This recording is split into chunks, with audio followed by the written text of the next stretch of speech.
Madame, Monsieur, bonsoir. Bonsoir Pascal. Bonsoir Sophie. Il est 19 h, bienvenue dans votre journal à la une de l'actualité toulousaine de ce lundi 17 mars. Municipal J-6, retour ce soir sur l'avenue de Jean-Marie Le Pen à Toulouse ce week-end. Et le tirage au sort pour le grand débat de demain avec les 6 candidats principaux sur TLT. Le seuil d'information de Laura Mip est resté activé aujourd'hui. Pollution, mauvaise qualité de l'air, le point dans notre ville dans quelques instants.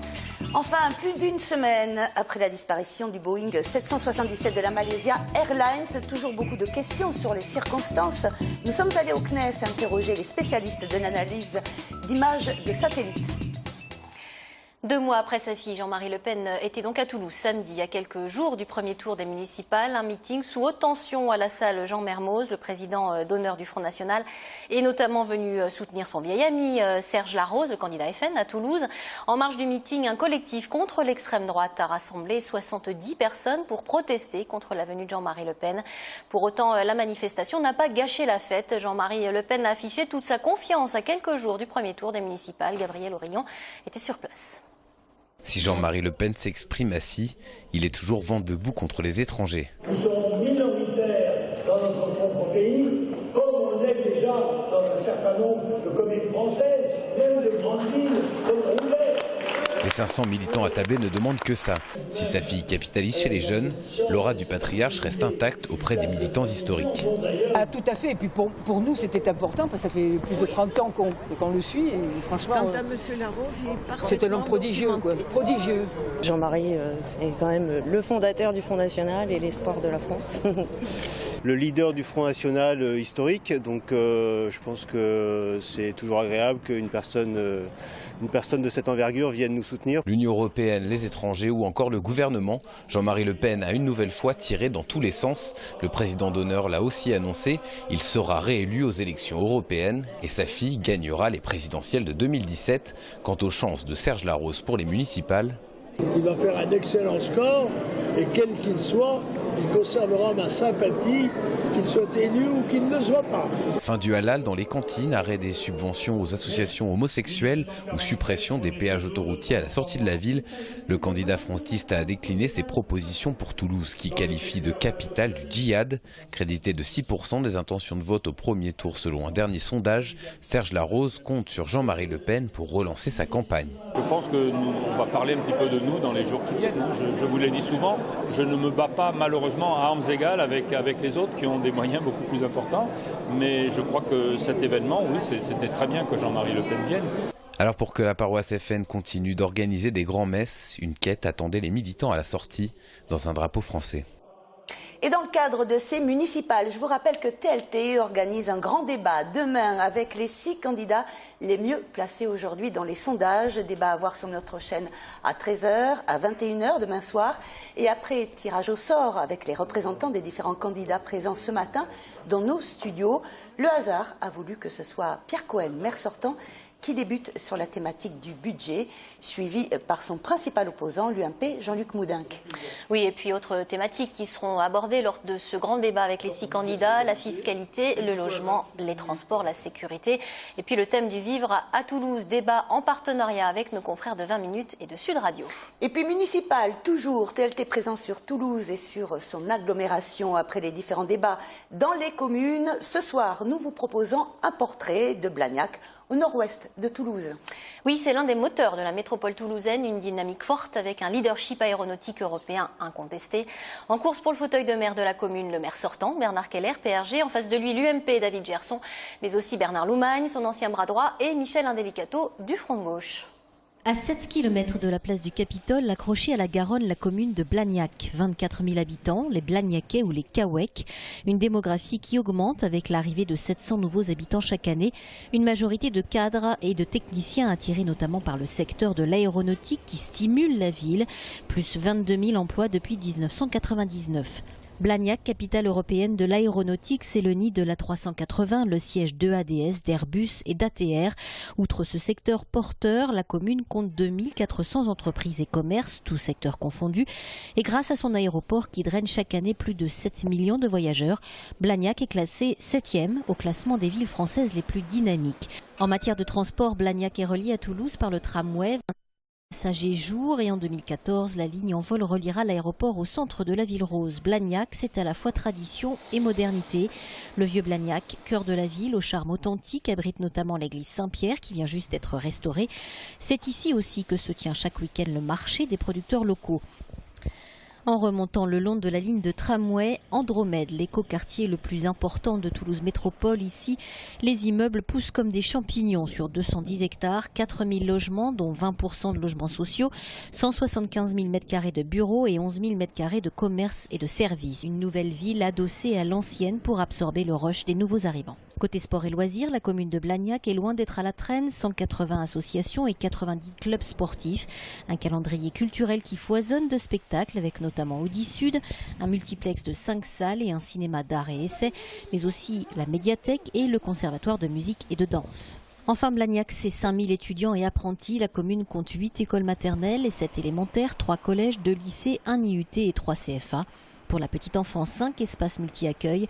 Et pour les seniors, la maison des aînés dans le centre historique pour l'accueil de jour et 3 maisons de retraite.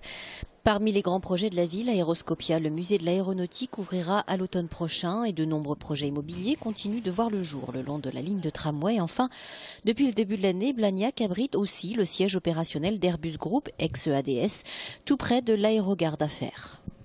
Enfin, pour être tout à fait complet sur ces municipales, sachez que TLT vous propose 2 grandes soirées électorales à l'occasion des scrutins pour les municipales. Oui, reportages, analyses, commentaires et résultats à suivre en direct. Retrouvez-nous dimanche 23 et 30 mars pour 2 grandes soirées électorales en direct sur TLT à partir de 19 h.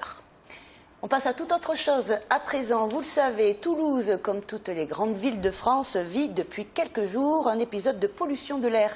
Pollution aux particules en suspension, la qualité de l'air est en conséquence très mauvaise. L'Oramip a donc présenté ses recommandations sanitaires et comportementales pour réduire le phénomène de pollution. Où en est-on aujourd'hui? Le point tout de suite dans ce reportage. Ce sont des particules fines en suspension qui polluent l'air toulousain. Des éléments transportés dans la nuit de samedi à dimanche par une masse d'air en provenance du nord-ouest de la région, conjuguée au trafic routier local, au chauffage urbain et aux industries. L'Oramip, l'Observatoire régional de l'air en Midi-Pyrénées, a mesuré des niveaux de concentration élevés, soit 50 microgrammes par mètre cube d'air. Vous avez un seuil d'information du public à 50 microgrammes par mètre cube où nous allons informer les personnes sensibles des problèmes rencontrés par la pollution atmosphérique. Et nous avons un seuil à 80 microgrammes, dit seuil d'alerte, où l'ensemble de la population peut être gênée et peut ressentir des problèmes de santé. Nous avons un seuil d'alerte qui peut être déclenché au bout de 3 jours à 50 microgrammes par mètre cube, car effectivement, au bout de 3 jours, nous pouvons ressentir des gênes. Sans être alarmant, le seuil d'information du public est maintenu jusqu'à demain mardi, car l'air devrait être plus respirable au fur et à mesure de la journée. Selon l'Organisation mondiale de la santé, les particules fines qui viennent s'incruster dans nos poumons sont responsables de 42 000 morts prématurées en France chaque année. C'est 10 fois le nombre de tués en 2011 sur les routes dans notre pays. Les personnes les plus à risque sont les personnes qui ont des antécédents respiratoires allergiques. On peut citer plus particulièrement les patients asthmatiques, les patients qui ont des pathologies respiratoires chroniques, donc les insuffisants respiratoires chroniques, qui risquent donc de présenter des épisodes de décompensation respiratoire au cours de ces pics de pollution.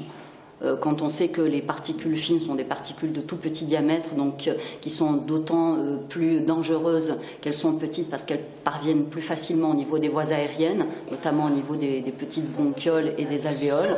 Et là, le risque inflammatoire est majeur. Pour nos patients, en général, on préconise de minimiser les sorties, donc l'exposition à ces particules, de disposer de moyens de protection sous forme de masque, de surtout bien veiller à suivre son traitement de fond habituel. Pour réduire la pollution, l'Oramip insiste sur les bons comportements à adopter, réduire la vitesse de son véhicule, pratiquer le covoiturage ou encore utiliser les transports en commun autant que possible. Et l'Oramip a recommandé à la préfecture l'affichage d'un message d'information sur les panneaux à message variable en zone concernée, appelant notamment les automobilistes à réduire leur vitesse pour limiter les émissions. Demain devrait être une journée de fortes perturbations pour les bus Tisséo dans l'agglomération toulousaine. L'intersyndicale CFDT, CGT, FO, Sud Transport de l'établissement public en charge des transports en commun a lancé un préavis de grève et appelle à une journée sans bus. Plus d'un conducteur de bus sur 2 avait fait part vendredi de son intention de faire grève pour obtenir une revalorisation salariale. De son côté, la direction ne voit pas pourquoi elle accepterait de négocier aujourd'hui sous la pression. On écoute Franck Delperrier, secrétaire général de Sud Transport Tisséo, au micro de Fabien Tacard-Blanchin. On a eu une augmentation de la mutuelle, qui est une mutuelle entreprise. On a eu un redressement URSSAF dans lequel on va nous compter des charges sociales sur les cartes de transport ayant droit. On va payer sur notre famille, quand on va prendre le bus, on va payer l'URSSAF. L'URSSAF sur les tickets restaurants, les repas décalés, la mutuelle. Donc ça va nous faire des charges en plus. Et on a 1,2 d'augmentation de salaire cette année, ce qui correspond à peine à l'inflation. Donc actuellement, on perd de l'argent. Les négociations salariales, on perd de l'argent. Voilà, et à noter que tram et métro étant, eux, pilotés automatiquement et nécessitant moins de personnes, l'impact devrait être moindre et les deux devraient circuler donc normalement demain. Enfin, à noter demain, journée de grève et de mobilisation pour manifester. Mobilisation à l'appel des syndicats CGT, FSU 31, FO et Sud Éducation contre le pacte de responsabilité pour la sécurité sociale et les services publics, pour l'emploi et l'augmentation des salaires. Oui, le cortège partira à 10h30 de la place Jeanne d'Arc. Il est d'ailleurs conseillé aux parents d'élèves de prévoir un repas à leurs enfants demain midi. Le service déclaré dans certaines cantines pourrait bien être perturbé. Et on l'a appris, Sophie, dans l'après-midi, Thomas Pesquet, plus jeune astronaute français et européen, partira à bord de l'ISS, la Station spatiale internationale, en 2016 pour une mission de 6 mois, annonce aujourd'hui du ministère de la Recherche. Oui, Pascal, nous avions rencontré le jeune astronaute de 36 ans lors de l'anniversaire du CADMO, c'était en octobre dernier. Il nous parlait justement de sa préparation en vue d'un départ pour l'ISS. On l'écoute. Il y a tout un tas de choses, ça change tous les jours, c'est ça qui est bien. Ouais. Il faut apprendre le russe, par exemple, donc ça c'est des cours de langue, tout bêtement, hein. On se retrouve à l'école. Говоришь по-русски. Я говорю по-русски, да, неплохо. Очень приятно с вами познакомиться. Donc ensuite, évidemment il y a de l'entretien physique, mais il faut se qualifier sur des systèmes techniques. Donc ça c'est un peu, moi j'ai un passé de pilote aussi avec Air France, c'est apprendre un avion, une capsule spatiale, c'est la même chose. On apprend tous les systèmes techniques par cœur, comprendre comment ça marche. Ensuite c'est des séances de simulateurs pour savoir un peu voler dans cette capsule, d'abord sans panne, ensuite avec panne, qu'est-ce qui se passe, des pannes de plus en plus graves et des séances de simulateurs de plus en plus compliquées jusqu'à ce que finalement on ait notre badge, notre diplôme qui nous dit voilà, vous êtes qualifié, maintenant vous pouvez voler sur cette capsule et ensuite il n'y a plus qu'à aller pratiquer ça en réalité. Alors les astronautes aujourd'hui ils font tous un peu la même chose dans la station, c'est-à-dire on fait beaucoup de recherche scientifique. La station c'est un laboratoire de classe mondiale dans tout un tas de domaines, la physiologie avec le CADMOS, mais aussi la science des matériaux, la médecine, etc. Donc on fait des expériences scientifiques. On utilise aussi, on va dire, environ 30% de notre temps juste pour assurer notre présence dans l'espace, parce que c'est un environnement tellement compliqué, donc la logistique, de la maintenance, etc. Et dans les 30% du temps restant, on fait beaucoup de sport pour s'entretenir, parce que c'est un milieu où on perd de la masse musculaire, de la masse osseuse.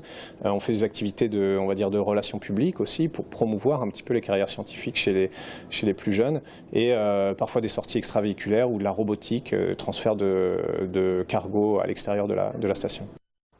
Un mot d'aéronautique à présent avec cette mobilisation des sous-traitants d'Airbus Bureau d'études. Ils se sont rassemblés ce midi, place du Capitole, pour distribuer des tracts et alerter les Toulousains pour, je cite, soutenir l'emploi aéronautique à Toulouse.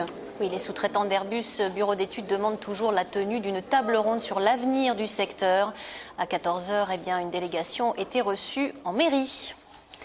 Aéronautique, toujours plus d'une semaine après la disparition du Boeing 777 de la Malaysia Airlines, l'enquête et les recherches se poursuivent très lentement. Les circonstances de la disparition de l'appareil restent encore inconnues. Oui, et la question que tout le monde se pose, c'est de savoir comment un appareil d'une telle taille a pu disparaître soudainement des écrans radars et échapper ainsi aux satellites dans une zone aérienne très dense. Marie Larpan nous en dit plus dans ce reportage réalisé au CNES en compagnie notamment de Marc Pirchner, le directeur centre spatial de Toulouse du CNES donc, et Fabrice Trifot, responsable du service imagerie Airbus Defence and Space.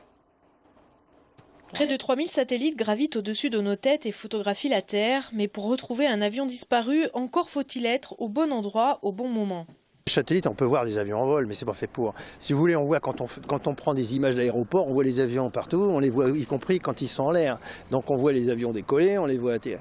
Mais sur l'image satellite, c'est pas fait pour suivre les avions, très clairement pas. Et ça serait un vrai hasard de trouver l'avion et en disant c'est celui-là, parce qu'il faudrait arriver, parce que trouver un 777, je vous en trouve là, quand vous voulez sur les aéroports où il y a des 777.